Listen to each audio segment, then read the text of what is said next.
Hello, and welcome to the Last Week in Denmark podcast. Each week, we talk through some of the top stories that happened last week in Denmark, and we focus on the impact they have on internationals living here. So if that sounds like you, or if you're thinking about moving here, well then, as always, welcome home. You're in the right place, and we're so glad that you're here. I'm Fionn O'Toole, and joining me this week for episode 17 of season 4 is Katie Burns. This week, we're going to be looking at how to live and cope with the Danish winter darkness, the EU requiring recognition of same-sex marriages across borders, and maybe an unusual story if you aren't familiar with this Danish tradition, but the city of Aalborg has created a cinnamon pole to stop messy birthday traditions. And if you're thinking we've just gone mad, we will explain what that means in a few moments. Before we get going, though, we'd love to ask you one thing. If the conversation this week, it sparks some interest with you, if it resonates, please share it with your friends, with your fellow internationals.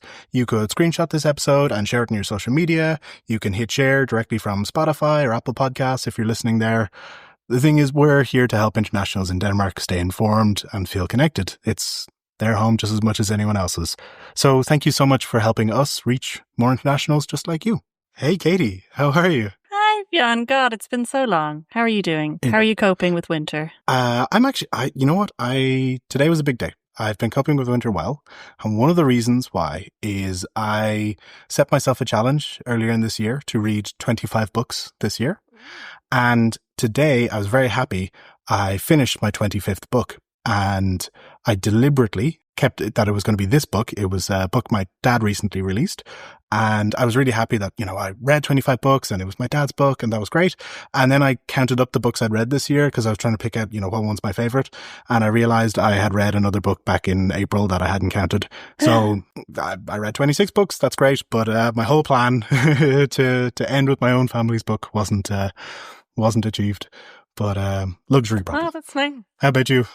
All good. Not a lot of new. I started a new job, which has taken up most of my time. And I've been in Copenhagen far too much. Congratulations. And as you know, Copenhagen is terrible. But yeah,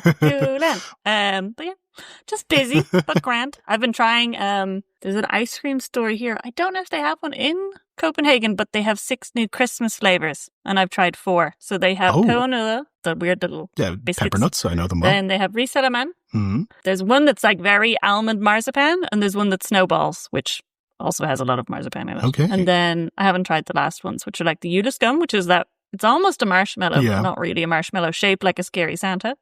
And then there's one that's just pistachio and marzipan, because I think they ran out of Christmas flavors. I don't know why there's no Aebelskiver, but that's or Glug. Definitely a miss. I mean, I was just thinking a Glug ice cream. I love mince pies, and if you're not from the part of the world we're from and our neighbouring countries, a mince pie is like a little mini short crust pie that does not have mince meat in it, despite the name, but it has like chopped up, caramelized, and sometimes slightly like alcoholized fruits. I will eat a dozen of those if I'm left unattended. But I have had mince pie ice cream last year, and I feel like a Glug ice cream would be kind of the closest flavour profile equivalent to that. Interesting. I'm very tempted to try. You saying Risalaman reminded me, I had my work's Danish julefrokost recently. Ooh. It was held at the... Did you win? It was held at the zoo. The zoo? That's fun. It was. They didn't let us go out to pet the animals, but it was midnight, so that's fair enough. Waste of time. Yeah. But with the Risalaman, I thought I got the almond and I was really excited. And then I realized it was just a big clump of rice that had not cooked properly. So that was slightly traumatic. But, I'm sure that's also a Danish rite of passage. Yeah, part of the tradition, yes. Well, I think we've already touched on it a little bit. It is dark. It is winter. And that's our first story this week. We are looking at some research that's been done or some ideas being put forth by an outdoor lighting researcher, Mette Hvass from Aalborg University, who says that many of us, including herself, have forgotten how to live with natural darkness. And we should learn how to do just that and kind of rewrite what we use light for. I think for me, I mean, we come from a place where it gets dark in the winter, but the Danish darkness is next level. I don't know. How do you find it? Do you find it affects your mood? Does the I know for me, the regular depression moves out and the seasonal depression moves in. Yeah, I was shocked. I was shocked that it affected me so much because I think Ireland is exactly the same in terms of like numbers of hours of daylight. So we get the same amount of day, but here it's those 2 to 3 weeks where it'll just be solid grey. Like you just don't see the sun. In Ireland, I feel like we get a winter sun in the morning almost every day if it's not raining. But the never-ending dense greyness that's everywhere really, really gets to me. And I remember waking up one day and walking out into my kitchen and being like, I just had a moment where I felt like I was in monochrome because it was just grey coming in the window. And I was like, I don't understand what's happening. But yeah, seasonal depression, 100%. Also just so tired because I'm like, it doesn't feel like the day starts or ends. You just stay in nighttime.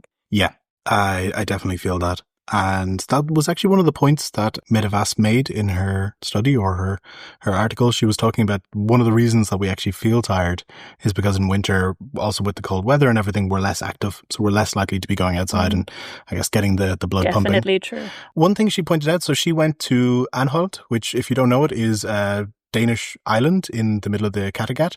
And it's pretty small. There's only around 150 people who live there. And therefore it's one of the darkest places in Denmark.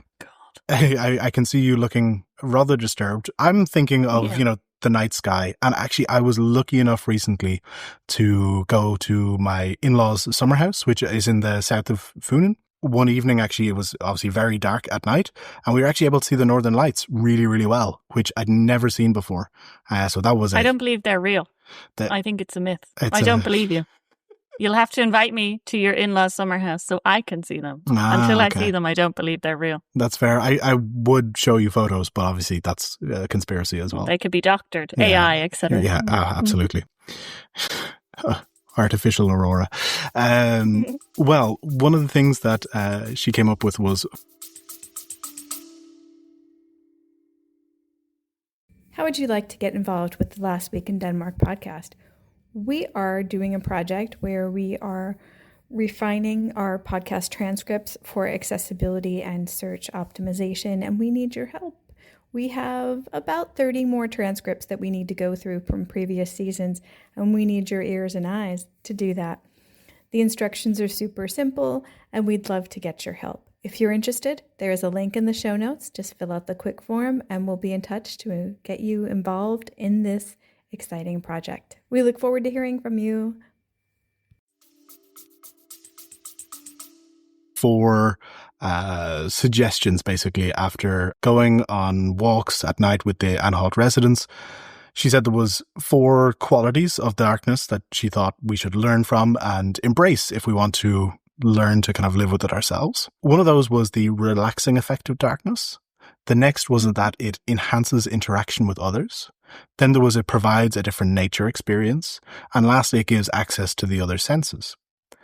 And the thing is, a lot of these I would agree with. I think, that the dark, it can be somewhat relaxing, especially maybe if you're inside, looking out, having a nice cozy environment. It definitely provides a different nature experience. Case in point, getting to see the aurora, even if, just like the moon landing, some people believe it's fake. And it certainly engages your other senses. But the thing that it can enhance interaction with others, I was thinking that's maybe something that internationals don't feel as much. I feel like maybe the cold winter dark is very good for Danes to enhance their interaction with others because they're hooging at home with family or with close friends. And I don't know, but sometimes I felt as an international, it's kind of harder in the winter months to get people to go out and socialize because they are at home, lighting some candles. Have you found the same? Yeah, I also when you think about it, when I was at home in Ireland, and I think it's part of why Irish people are miserable during the winter, is we don't really change our socializing. We just go out and we're mad about it and we're cold and it's wet and nothing is heated properly. So we're just angry all the time. And I think that's a really big difference here and that's one of the reasons I came to Denmark, because I was very suspicious. I was like, you have shit weather, we have shit weather. Why are you so happy? Oh my gosh, what is that about? And then they really embrace the darkness. So it is in Aarhus anyway, when the summer comes, there's a festival every other weekend. There's so much going on. Like, it's so overwhelming. And then you hit mid-October and nothing happens. Yeah. And everything is done. There was a gelato place that used to be across the road from me, and they would close from October to April. And there's a water sports place across from me. I live near the sea. So it does make sense that they close some of these things. But they close from October to March. So this idea of just going inside and being inside and not forcing yourself to go out into this cold, miserable kind of world is very like, oh, I guess we don't have to do the same things. I guess we could stay in and talk to each other or invite people over. And this idea of like making dinner together or playing board games, it feels very like stuck in time, but it's perfect for when it's terrible out. And it never occurred to me until I came here. And I do think adjusting your behavior according to the weather does make a really big difference, both to kind of connect with people and kind of get cozy. Like, there's nothing cozier than when it's freezing cold outside and raining and you're in your nice, warm, lit by a probably too expensive lamp in the corner with your friends, drinking something warm and strange that has a lot of cinnamon in it for no reason. So I do see why they don't hate the winter as much as we do. For sure. I definitely get it. I still, though, thinking about this list, I had to come up with my own alternate list, and I'm going to give this away for free on this podcast because that's just the sort of wonderful person I am. Yeah. So I have 4 reasons that's going to help me cope with the winter and the darkness. One of them is the appreciation of the seasons, actually seeing some noticeable change, and not only that it is grey every day, but getting to see those first snows, nice on the first day, terrible for the rest of the week. But, getting to see frost forming on the grass outside, crunchy that whole leaves. change and marking the changing of the year. I like that. That's one. That's maybe the most poetic that I'm going to get with this, I promise. Because the next is not suffering the kind of dissonance and discombobulation you get when you leave a bar after drinking maybe some after work drinks and you go out and it's still sunshine. Oh, that's true. I always feel there's a sense of shame there that, other people are still out and about. Somebody's taking their kids for an evening cycle and they don't do that as often. Or you could at least hide in the darkness a little bit more. On the flip side, number 3 for me is being able to see the sunrise without having to get up at 5 a.m. That's true. I actually think it's quite nice at the moment that as I'm heading into work, the sun is rising over the harbour and I get to appreciate that while not having a lie-in, but still getting up at a more reasonable time. And then lastly is getting to wear your Christmas jumper or getting to put up Christmas lights and not looking completely insane. Because whenever I do that throughout other times of the year, people tend to look at me quite funny. I imagine you have a reputation wherever you live. Yeah, that's fair. Not only for the Christmas lights, but it's a general pest, I think. Yeah, oh my God, I love that. I think I don't have 4, but off the top of my head, I would say Eberskua and Gluck, because they're warm and they're only around this time of year. I would also say avoiding people because I get to be indoors, so I don't have to be as social and I don't have to make as many excuses. And I did have another one, but I've lost it now. But I'm sure it was extremely witty, so we can all just assume it was very, very funny. Pause here for laughter. Oh, I have my sad lamp. And also, actually, I've been taking this thing called, a friend recommended to me, it's magnesium glycinate. Now, firstly, I took the magnesium cyanate and it's meant to help you with sleeping. And it really, really helps. But when it's the cyanate one, it is in fact a laxative. So don't take that one. But the glycinate is a great time. And that's been really helping me sleep. And I am enjoying the kind of coziness more so because it kind of like chills you out. So yeah. Thank you for holding in your laughter. I did, however, the only problem I had with this article was like, okay, I first saw it and I was like, yeah, it's dark, whatever. We'll all get sad lamps. But then when I read through that kind of, learn to embrace the darkness, learn to be friends with it. And I think the researcher herself is afraid of the dark. So she was kind of curious about how she could kind of move through that. I will say, though, as a woman, when it's dark, it is less safe. So that alone, I think, is also something that was kind of overlooked. But I accept the premise of we need to be friends with the dark. I think that's fair. And I mean, maybe you go down the path even more. You eventually become a ninja and the darkness is not only your friend, but your ally. But that's just a bit of career advice. I'm really handing out good wisdom for today. Oh my God. It's too, we can change the podcast to an advice column. Yeah. And you do wonders. Yeah. I think the the legal repercussions would be too harsh too quickly. But speaking of legal changes, and probably a major tone shift for what we've just been talking about. Yeah, beautiful segue. Yeah, thank beautiful. you. Slightly more serious note, I think. On Tuesday, I believe it was, November the 25th, whatever day that was, the EU's highest court, the EU Court of Justice, ruled that same-sex marriages must be respected throughout the bloc, and it actually rebuked Poland for refusing to recognise a marriage between two of its citizens that had taken place in Germany. Is this something you came across during the week or were aware of?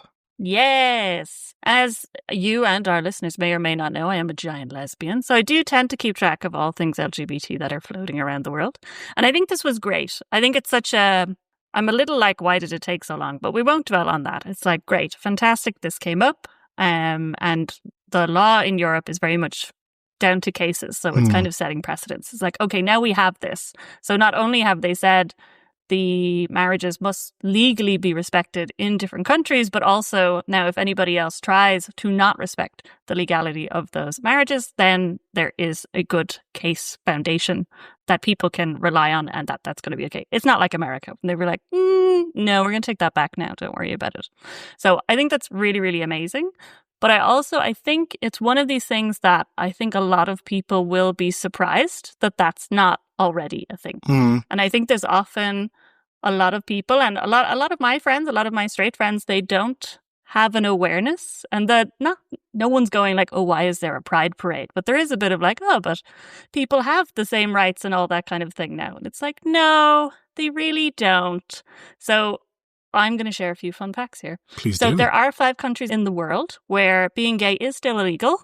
Sometimes it's just old legislation that hasn't been updated, but the death penalty could be applied. Luckily, those countries tend to be anti-woman as well as anti-gay. So I'm not really missing out. But there's other people who are more in danger, obviously.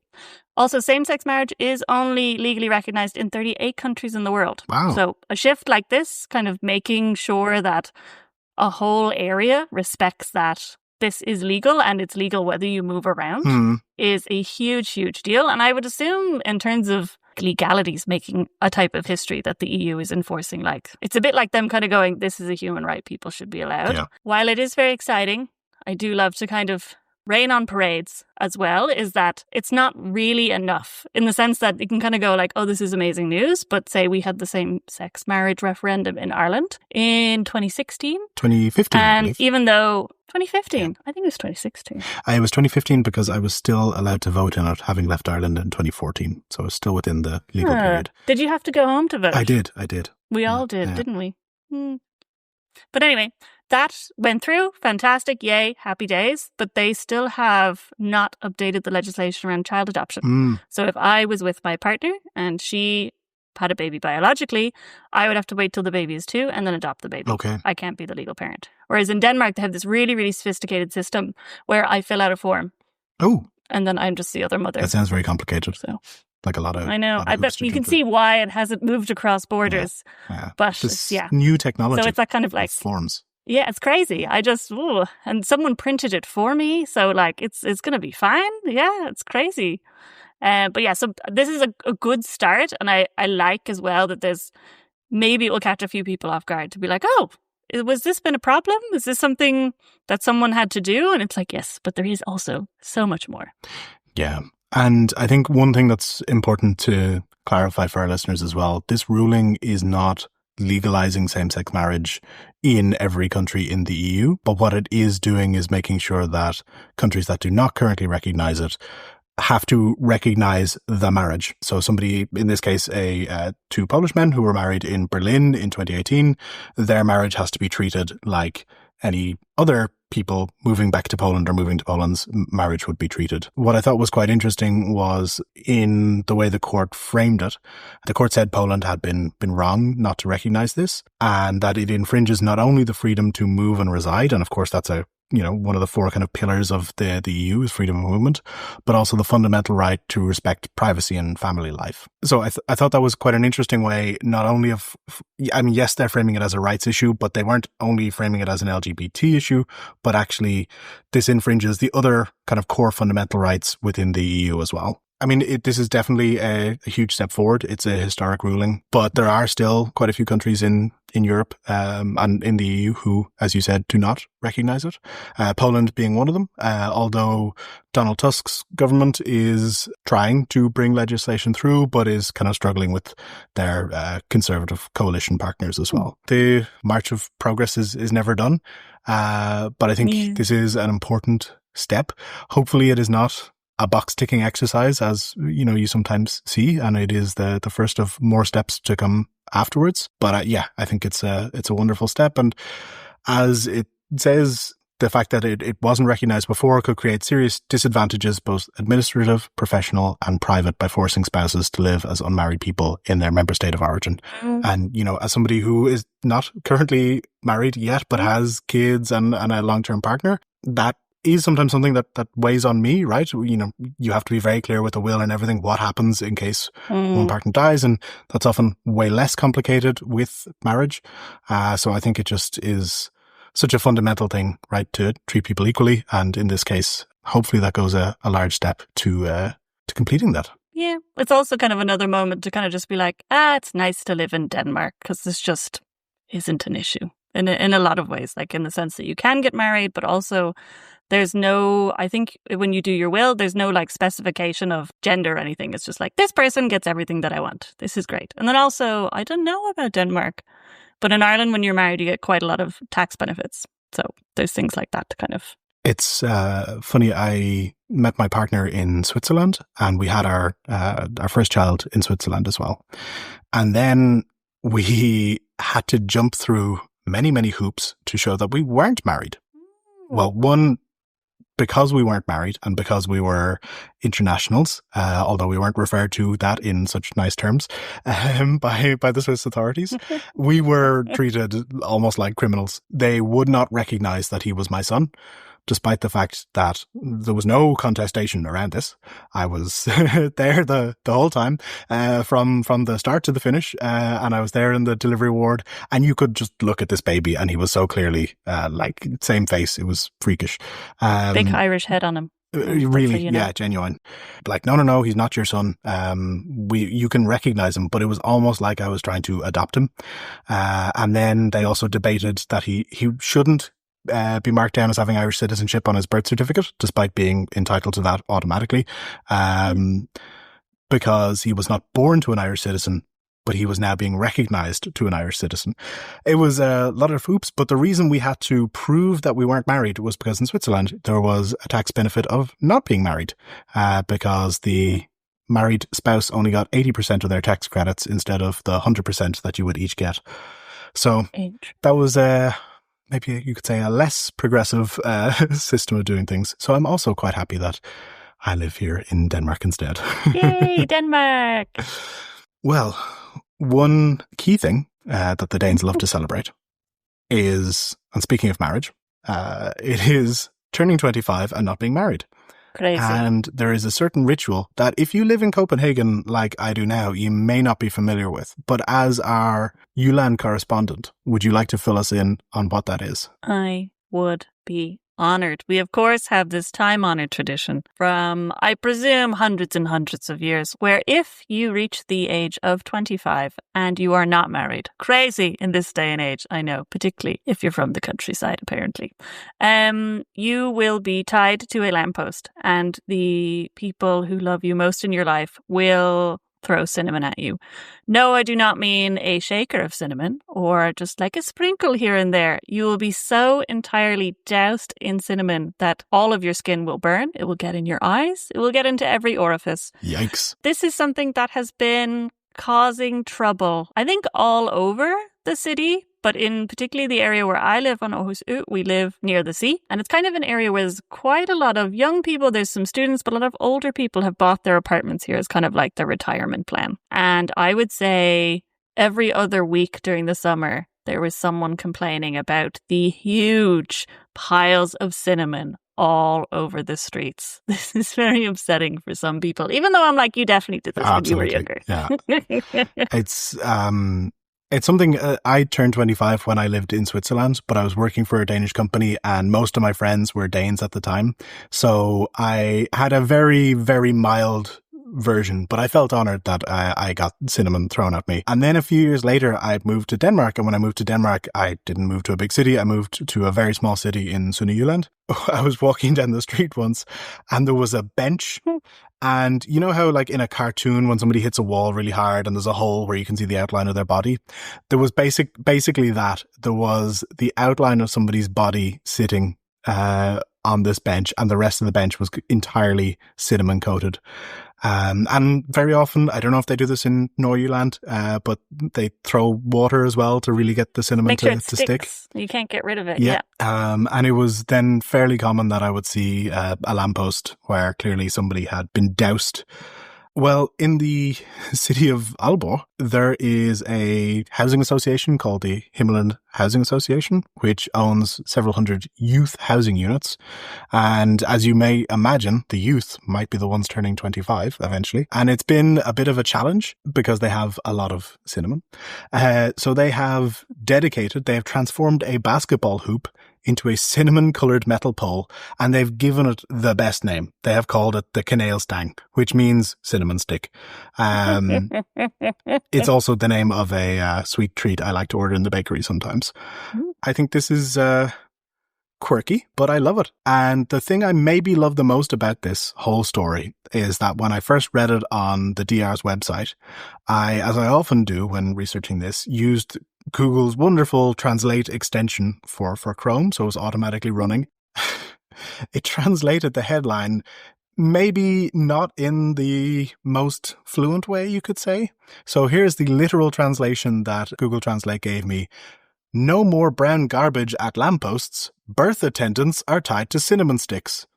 And well, that says it all. Yeah, I reading it thought maybe I was having a bit of a stroke, but thankfully, no, it worked out. But I love the article. And clearly this is a problem that this person faces. They're the one that has to often clean up the cinnamon, but they're describing it as like, we are very challenged by the fact that they were using lampposts in the area. And I think just the idea of anybody or any organization being very challenged by cinnamon of all things is just something that makes me giggle inside. I think when you hear about it, because you're like, all right, that's kind of weird. But I think, first of all, it's hard to imagine when you haven't seen it, just how much cinnamon is involved. Yeah. But also how hard it is to clean.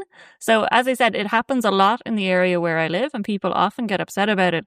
But it's never been properly removed. So there's just these like lines of brown next to the lampposts. And then every now and then you kind of walk outside and it smells like a cheap version of the Christmas Yankee candle. That's cinnamon. And you're just like, oh no, someone else has turned 25. Or I know I've seen people complaining because there's a lot of those kind of stairs into the sea near me, which is very nice. I never use them, but other people do.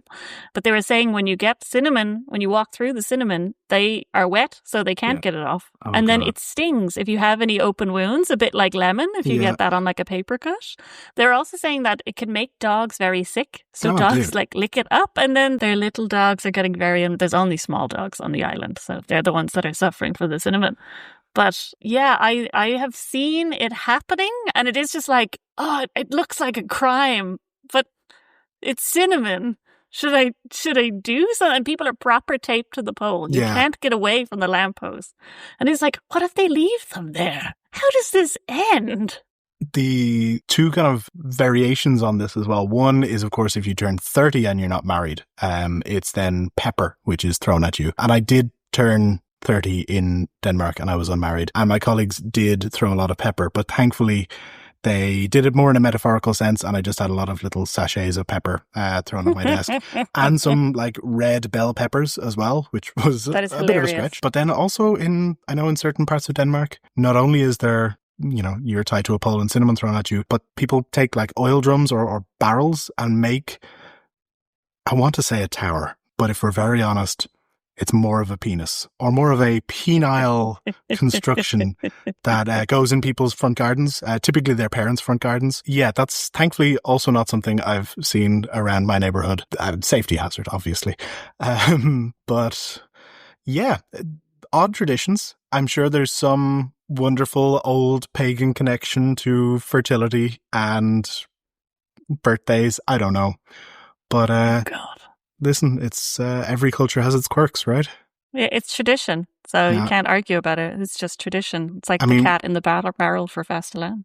We come from a country where there's a town where every year they have a fair and they capture a wild goat and make it the king of the town and then elect an 8-year-old girl to be the queen, and she marries the goat in a non-binding ceremony. So I don't think we can really cast aspersions on the Danes for their...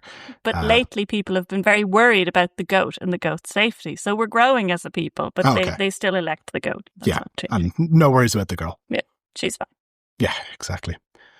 Well, on that note, I think that's about all we have time for today. Katie, it's been an absolute pleasure talking about ways to endure the Danish darkness and the EU making a step in terms of progress and equality, and cinnamon and the dangers or lack thereof of turning 25 in Denmark. I think the cinnamon topic is my favorite topic we've ever done. It's been a good time. Thanks, Fionn. I don't know. I don't think anything will ever top the Denmark's national fish vote. And the eels didn't win. No, they didn't. They were robbed. Yeah, they were absolutely robbed.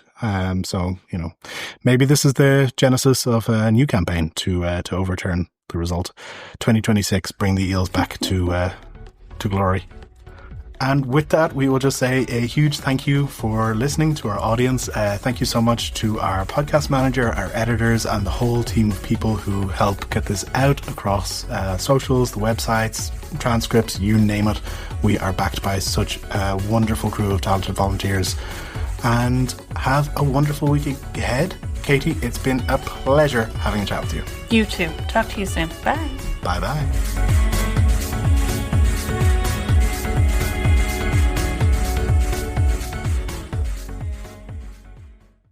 Did you know that the Last Week in Denmark newsletter is available in 8 languages? Hey there, this is Fionn from the Last Week in Denmark podcast, and every week you guys are tuning in to hear me and my fellow co-hosts talk about the top news of the week in English. But let's be real, we're all internationals, so not only are you speaking English every day, you're probably also speaking a bit of Danish, but you've probably also got your own native language as well, like the multilingual master you are. So why not treat yourself to the luxury of being able to read Danish news each week in your own native language? So head on over to lastweekdk.substack.com, that's lastweekdk.substack.com, and sign up for our newsletter delivered to you every single Sunday.